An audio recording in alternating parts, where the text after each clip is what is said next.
Gracias, presidente.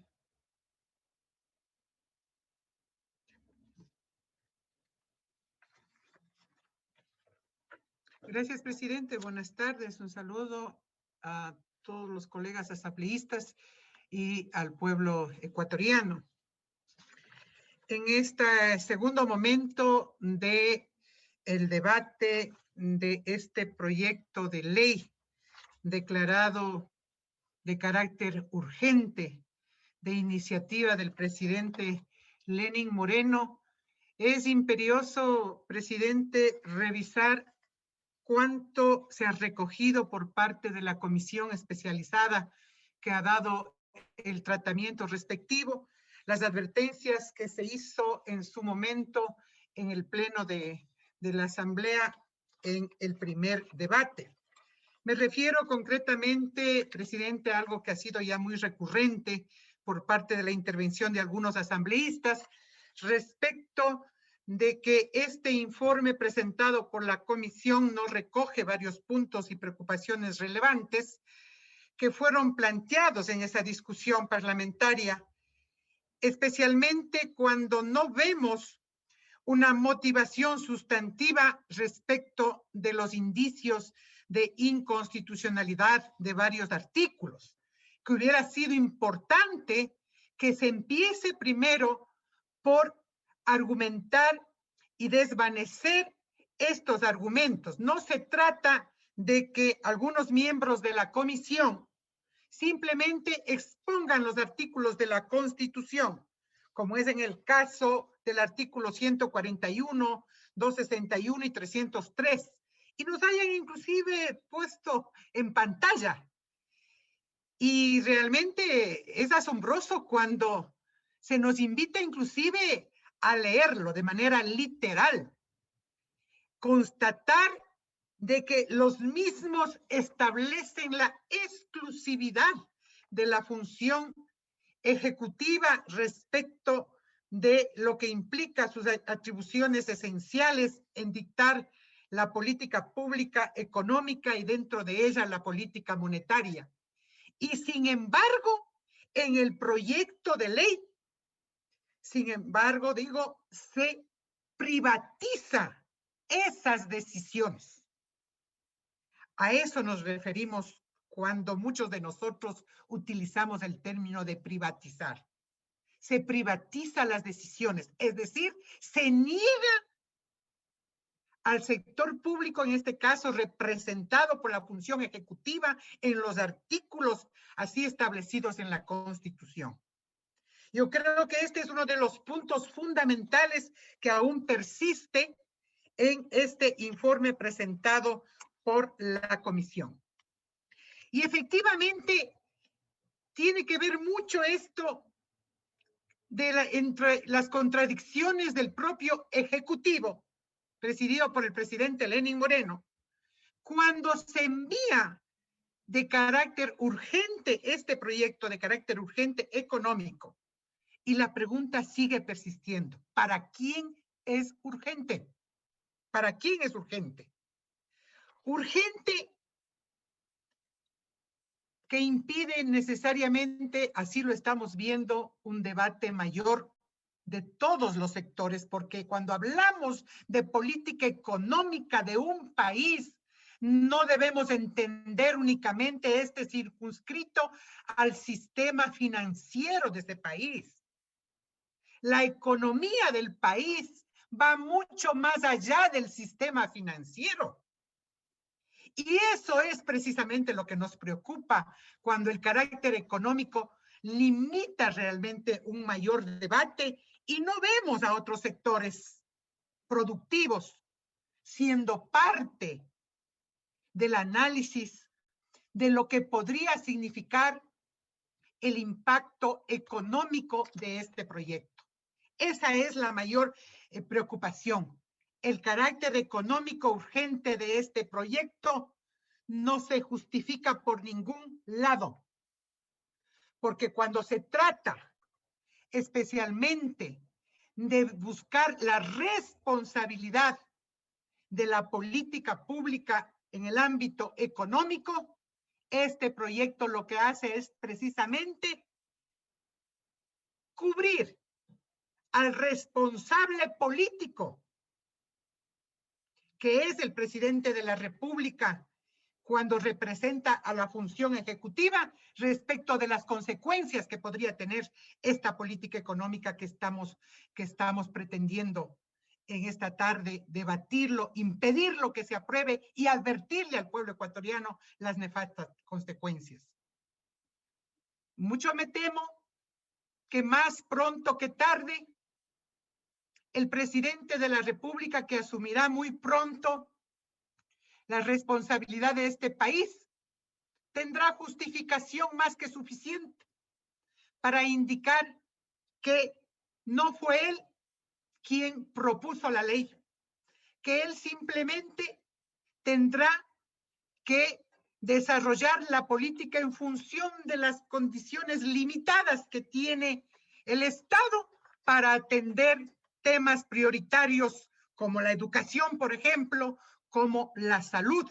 Cuando este proyecto cierra las puertas, precisamente, ya se decía acá, no considera ni siquiera ninguna condición excepcional como la que estamos viviendo en este momento en el mundo y en el país en particular, que requiere entender que la prioridad es la vida. Ya estamos entonces avisorando conductas como esas, en donde si hoy de aprobarse este proyecto de ley, pronto tendremos alguien que diga que no fue su responsabilidad y que por lo tanto la mesa no estuvo servida, aunque de aprobarse sería realmente el mantel que faltaba a la mesa presentado para una política económica en donde los intereses del pueblo ecuatoriano no son la prioridad. El informe plantea simples cambios de forma en la intención de justificar que lo esencial realmente sigue intocado. Sigue intocado. Más allá del signo político que adquiera esta nueva administración del Ejecutivo, este proyecto de ley constituye una amenaza en 3 niveles. El uno, muy claramente permite una concentración del sistema financiero, en donde ejercerán de juez y parte los actores privados. El sector público y una política económica de regulación ya no tendrá la mayor presencia o incidencia. 2, hay una limitación muy clara del Banco Central a un mero actor de respaldo de los ahorros, alineándose obviamente así con las disposiciones emanadas desde el organismo internacional, porque aquí no ha habido ningún empacho en decir que precisamente esta ley atiende un requerimiento de los organismos internacionales. Y a lo mejor quedemos bien con el Banco Mundial, con los organismos internacionales.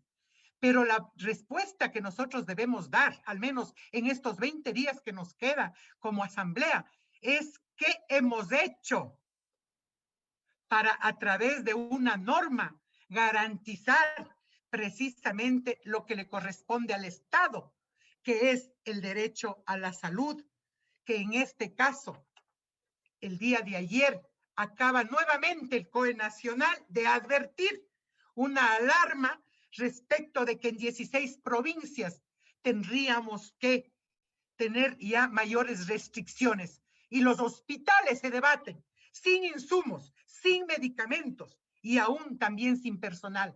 ¿Acaso no es frente a esa situación que debería preocuparnos y ser la mayor prioridad de tener habilitado una norma que le permita cumplir con agilidad, con oportunidad y salvar vidas?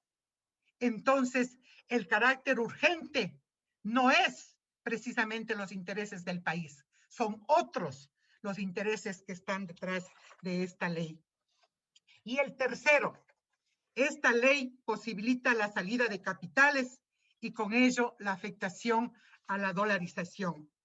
Yo no creo ni tampoco veo los artículos y los aportes que de pronto se han podido hacer a efectos de que esta ley prevenga realmente cualquier problema con el sistema de dolarización que tiene el país. Cuando esta ley ni siquiera ha previsto lo que el Ejecutivo propone, que es la eliminación sobre la obligación legal de publicar las estadísticas de las tasas de interés. Elimina la obligación de ingresar los dólares por exportaciones en el país. ¿Será acaso eso los mecanismos de cuidar la dolarización? Realmente no tenemos la mayor posibilidad de acudir a ella o a esta norma para decir o justificar un voto a favor de esta ley. Por eso, señores asambleístas, yo creo que con responsabilidad frente al país, frente a las circunstancias difíciles que viven las familias ecuatorianas y de los cuales inclusive el dolor está presente en algunos y en algunas de nuestras familias, como las de hoy, que a propósito me solidarizo, especialmente con William y con Lilian Durán en este día, y con otros también compañeros y compañeras que han visto afectadas la pérdida, a través de la pérdida de sus seres queridos. Yo creo que el presidente Lasso, que es el próximo presidente a posicionarse desde el 24 de mayo, debe asumir la responsabilidad democrática de la política económica en este país. Eso le pedimos. Los que no votamos con él, y entiendo que también están esperando lo propio los que votaron por él y le apostaron a esa opción. El presidente electo Lasso debe asumir la política económica del país. Ya no usted, señor presidente Lenín Moreno, peor aún esta Asamblea Nacional. La Junta Monetaria debe ser nombrada por el próximo presidente y debe ser asumida con plena responsabilidad las consecuencias de su política. Política fiscal, política monetaria, la política económica que dé cuenta precisamente de lo que propuso en campaña sea la salida de la reactivación económica que en este momento los ecuatorianos anhelamos todos arrimar el hombro para salir adelante. Pero con leyes como estas, la dolarización peligra. Con leyes como estas sería realmente dar la espalda a los intereses del pueblo ecuatoriano. Con leyes como estas sería realmente la asamblea que quede con este papel ingrato a los intereses del pueblo ecuatoriano. No se establece ninguna excepción que pueda, en condiciones como las que estamos viviendo, el gobierno dar cuenta de una política responsable frente a condiciones de extrema pobreza, de implementar una política social que dé cuenta precisamente de asistir a aquellos sectores que precisamente por las brechas sociales y económicas se debaten en la mayor grande miseria. No podemos aprobar esta ley pensando únicamente quedar bien con los organismos internacionales y dándole espalda a las condiciones de pobreza que vive este país. Esta ley no puede ser pensado en el sistema financiero de este país y únicamente en los grandes bancos, cuando hoy también se ha puesto de manifiesto el riesgo y la afectación que tendrían las cooperativas de ahorro y crédito del sector de la economía popular y solidaria. Entonces, la responsabilidad está en nuestras manos y más que entender de que cualquier cambio que ha hecho la comisión en los temas muy secundarios no ha logrado desvirtuar claramente la inconstitucionalidad y por otro lado, la ley no ha justificado su carácter urgente que determine realmente que a 20 días de hacerse cargo de la responsabilidad de este país, el gobierno del señor Lasso tenga que el gobierno de Lenín Moreno tenderle la mesa para esperarle realmente con la mesa servida, cerrando las puertas a la posibilidad de cumplir con la responsabilidad que tiene el Estado de garantizar los derechos de educación, los derechos de salud, los derechos de seguridad social como la responsabilidad mayor para una vida digna que garantice realmente que la política Asambleísta económica Salgado, por tenga favor, por concluya con su centro intervención. el ser humano y no los intereses de élites y de privilegios. Muchísimas gracias, presidente. Con esto apoyo realmente al archivo de esta ley. Tiene la palabra el asambleísta Marcelo Simbañez.